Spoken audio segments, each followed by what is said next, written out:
கடந்த சில ஆண்டுகளாகவே பார்த்தோன்னா மத்திய கிழக்கு நாடுகளில் கடுமையான மோதல் போக்கு நிலவுது. அந்த அளவுக்கு பிரிக்க முடியாதது எதுவோ அப்படின்னு கேட்டால் மத்திய கிழக்கு நாடுகளும் போரும் அப்படின்னு சொல்லக்கூடிய அளவுக்கான ஒரு சூழல் தான் பார்க்க முடியுது. அந்த வகையில் மத்திய கிழக்கு நாடான சிரியாவை ஒட்டுமொத்த உலகமே மீண்டும் ஒரு முறை திரும்பி பார்த்துருக்கு. அதுக்கு என்ன காரணம் அப்படின்னு பார்த்தோம்னா, அங்கே இருக்கக்கூடிய இராணுவத்துக்கும் முன்னாள் அதிபர் பஷர் அல் ஆசாதுடைய ஆதரவாளர்களுக்கும் இடையே கடுமையான மோதல் ஏற்பட்டிருக்கு. இந்த மோதலினுடைய எதிரொலியாக ஏராளமானோர் கொடூரமாக கொன்று குவிக்கப்பட்டிருக்கிறாங்க. சாலையுடைய இரு மருங்களையும் பார்க்குறோன்னா ரத்தம் தோய்ந்த சடலங்கள் அங்கே மலை போல குவிக்கப்பட்டிருக்கு அப்படின்னு சொல்கிறாங்க. அந்த காட்சிகளை பார்க்கும்போது மனசு ரொம்பவே பதற செய்கிறதாகவே இருக்குது. 1000த்திற்கும் மேற்பட்டோர் கொடூரமாக இந்த சம்பவங்களில் கொல்லப்பட்டிருப்பதா அங்கே இருக்கக்கூடிய மனித உரிமை கண்காணிப்பகம் தகவல் சொல்கிறாங்க. 2011 இருந்து சுமார் 14 ஆண்டு காலமாக அங்கே நடக்கக்கூடிய உள்நாட்டு போருடைய மற்றும் ஒரு கோர நிகழ்வாக தான் இந்த சம்பவங்களை விவரிக்கிறாங்க. சரி, இதுக்கு என்னதான் காரணம் அப்படின்னு விடை தேடி போனோம் அப்படின்னா, பழிக்கு பழியாக நடக்கக்கூடிய பழிவாங்கும் செயல்கள் தான் இந்த கோர சம்பவங்கள் அப்படிங்கிற பதில் தான் நமக்கு கிடைக்குது. 1971 சிரியாவுடைய விமானப்படை அதிகாரியாக இருக்கக்கூடிய ஹஃபீஸ் அல் ஆசாத் அந்த நாட்டுடைய 18வது அதிபராக பொறுப்பேற்கிறார். அது முதல் 2000வது ஆண்டு அவர் மறைகிற வரைக்கும் சுமார் 30 ஆண்டுகள் அந்த நாட்டினுடைய அதிபராகவே அவர் தொடர்றார். எதிர்கட்சிகளை ஒட்டுமொத்தமாக ஒடுக்கி ஜனநாயக முறையான தேர்தல்களை நிராகரித்து இரும்புக்கரம் கொண்டு தான் அவர் நாட்டையே நிர்வகிக்கிறார்.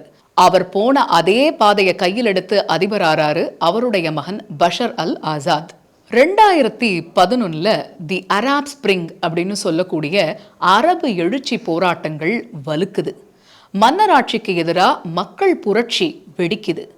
இதனுடைய எதிரொலியா துனிஷியா, லிபியா போன்ற நாடுகளில் என்ன நடக்குதுன்னா, சர்வாதிகார ஆட்சியை மக்கள் தூக்கி எறிகிறாங்க. அப்போ சிரியாலையுமே மக்கள் போராட்டங்கள் நடக்குது. ஆனால் என்னதான் மக்கள் போராட்டங்கள் நடந்தாலும், ஆயுதம் ஏந்திய போராட்டங்கள் நடந்தாலும், பஷர் அல் ஆசாதுடைய ஆட்சியை கொஞ்சம் கூட அசைச்சு கூட பார்க்க முடியல. அதுக்கு என்ன காரணம் அப்படின்னு பார்த்தோம்னா, ரஷ்யாவும் ஈரானும் 2 பக்கமும் அரண் போல உறுதுணையாக இருந்ததால் என்னதான் இது போன்ற போராட்டங்கள் வெடித்தாலும் பஷருடைய ஆட்சி அவர் தொடர்ந்துக்கிட்டே தான் இருந்தார். அவருடைய ஆட்சியில் அரசை யாராவது எதிர்க்கிறாங்கன்னு வைங்க, அவங்களுக்கு பரிசு தூக்கு மேடை, துப்பாக்கிச்சூடு, அதே மாதிரியே நிலத்தடி சிறையில் காலவரையின்றி சிறைவாசம்னு ரொம்பவே கடுமையான தண்டனைகள் கொடுக்கப்பட்டுச்சு. தன்னுடைய சொந்த நாட்டு மக்கள் அப்படின்னு கூட பார்க்காம அவங்க மேலே பீப்பாய் குண்டுகள் வீச்சு, ரசாயன ஆயுதங்கள் வீச்சுன்னு அட்டூழியங்கள் பெருகியது. இந்த உள்நாட்டு போரில் 6 லட்சத்திற்கும் அதிகமானோர் கொடூரமாக கொல்லப்பட்டிருக்கிறாங்க. இப்படி பல திசைகளில் இருந்து பலவார எதிர்ப்புகள் வந்தாலுமே ரொம்பவே திடமாக ஆட்சி புரிஞ்சிட்டு வந்த பஷருடைய ஆட்சிக்கு முடிவுரை எழுதினாங்க கிளர்ச்சியாளர்கள்.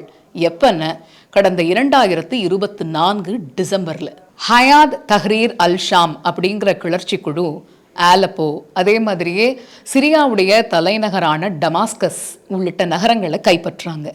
இதனால் பஷருடைய ஆட்சி கடந்த ஆண்டு டிசம்பர் மாதம் கவிழுது. அவர் ரஷ்யாவுக்கு தப்பி ஓடுறாரு. அந்த கிளர்ச்சி குழுவுடைய தலைவரான அகமது அல்ஷாரா அந்நாட்டினுடைய இடைக்கால அதிபரானார். ஹயாத் தஹ்ரீர் அல் ஷாம் அப்படிங்கிற கிளர்ச்சி குழு தான் சிரியாவை கைப்பற்றியது அப்படின்னு சொன்னாலுமே கூட அங்கே அந்த கிளர்ச்சி குழு மட்டும் கிடையாது, இன்னும் எண்ணிலடங்கா கிளர்ச்சி குழுக்கள் இருப்பதா சொல்லப்படுது. உதாரணத்துக்கு சிரியாவில் இருக்கக்கூடிய ஒவ்வொரு பிராந்தியத்தையும் ஒரு குழு கட்டுப்படுத்துறது அப்படிங்கிறது தான் உண்மைங்கிறதே அங்கே இருக்கக்கூடிய நிலவரமாக சொல்லப்படுது.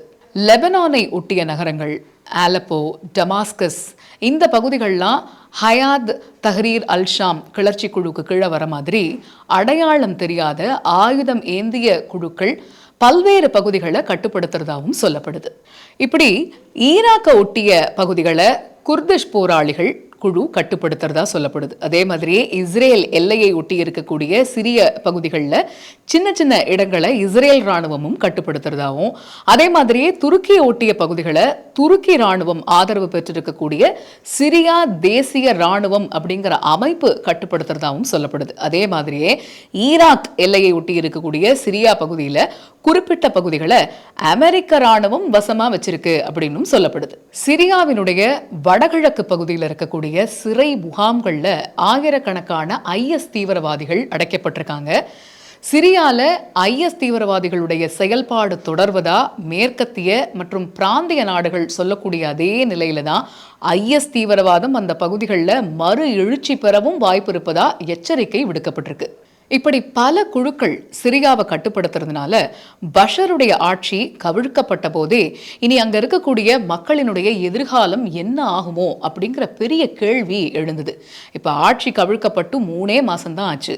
இந்த 3 மாசத்துல 1000 பேர் கொல்லப்பட்டிருக்கிறாங்க அப்படிங்கிற ஒரு அதிர்ச்சிகரமான செய்தி தான் வெளிவந்திருக்கு. சிரியால பஷர் அல் ஆசாதுக்கு ஆதரவளித்த மக்கள் அப்படின்னு பார்த்தோம்னா கடலோர மாகாணங்களான லட்டாக்கியா, டார்டூஸ் இந்த பகுதியில் இருக்கிறவங்க தான்.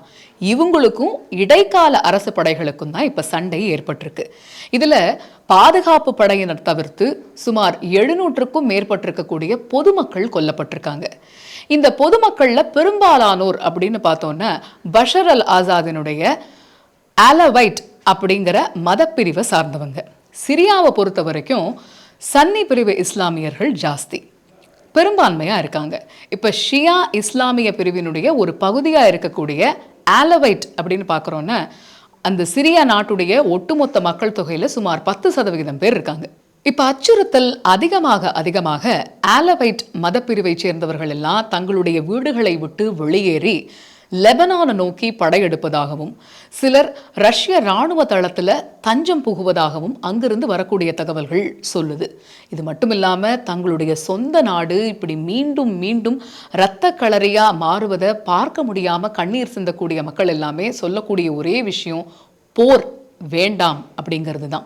நாங்க மீண்டும் ஒரு பிரிவினைவாத போரை விரும்பல. சிரியாவை கட்டியெடுப்பவே ஆசைப்படுறோம். சண்டையால நாடு ரத்த கலரியா மாறுறத நாங்க விரும்பல. போரால எதுவுமே மாறாது. சிரியா மீண்டு வருவதை விரும்பாதவங்களே போரால பயனடைவாங்க. நாங்க போரை வெறுக்கிறோம், அமைதியை விரும்புறோம். இதற்கிடையில முன்னாள் ஆட்சியாளர்கள், அவர்களுக்கு ஆதரவு தெரிவிக்கக்கூடிய அந்நியர்கள் புதிய கலவரத்தை தூண்டி விடுறாங்க அப்படின்னு இடைக்கால அதிபரான அல் ஷாரா குற்றம் சாட்டி இருக்கக்கூடிய அதே வேளையில சிரியால மீண்டும் அமைதியை நிலைநாட்டுவோம் அப்படின்னு உறுதியளிச்சிருக்காரு.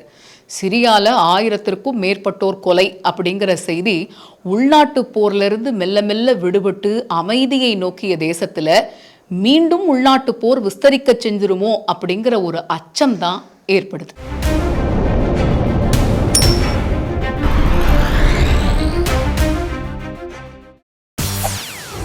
செய்திகளை உடனுக்குடன் தெரிந்து கொள்ள உடனே சப்ஸ்கிரைப் பண்ணுங்க.